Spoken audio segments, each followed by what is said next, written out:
slobode od naših izbora.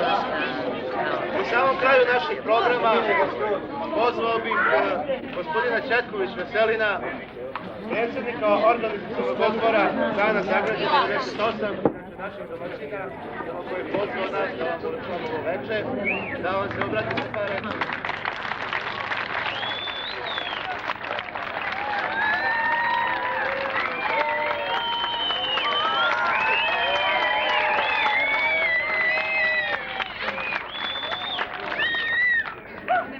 Dobroveče svima, svečano odbor je sutra veče, a svečanost večerašnja mislim da neće biti nikakva greška, kažem da je ovo svečano otvaranje, iako je zvanično sutra veče.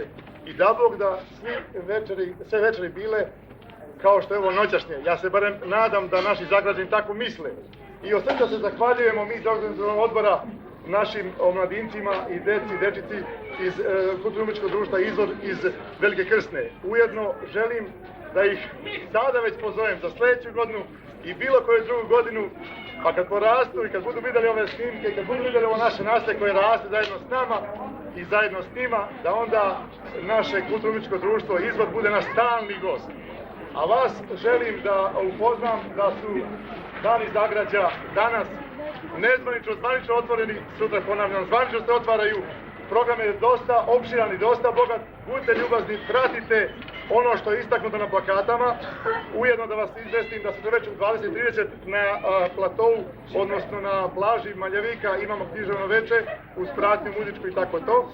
U nedjelju ujutro u 7 sati kod mini marketa je skup onih koji žele da odu na vrh Haj Nehaja, da na Petrovdan budu u crkvi Svete Čekve.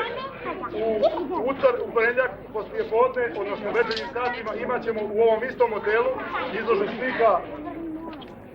Želio bih da se i tu odazovete, a ko večeras nije prisustvovao i ko želi još jedan ovaj program da pogleda u utorak veče u hotelu Sveti Nikola, opet u organizaciji Dana Zagrađa, nastupa Kulturno-umjetničko društvo Izvor. Prema tome, svi mi koji želimo i oni koji večeras nisu bili prisutni, izvolite u utorak veče na platovu, kažem, ili u bašti hotela Sveti Nikola. U srijedu dolaze drugi programi, treba pratiti i to je dosta dobar program, već se i taj najaviti. Hoću da kažem da Dani Zagrađa kreću i da se mi s njima polako uključujemo i da svi damo svoj doprinos, a najmanje što možemo dati to je da budemo prisutni i da pažljivo pratimo ovako lijepe programe. Hvala vam.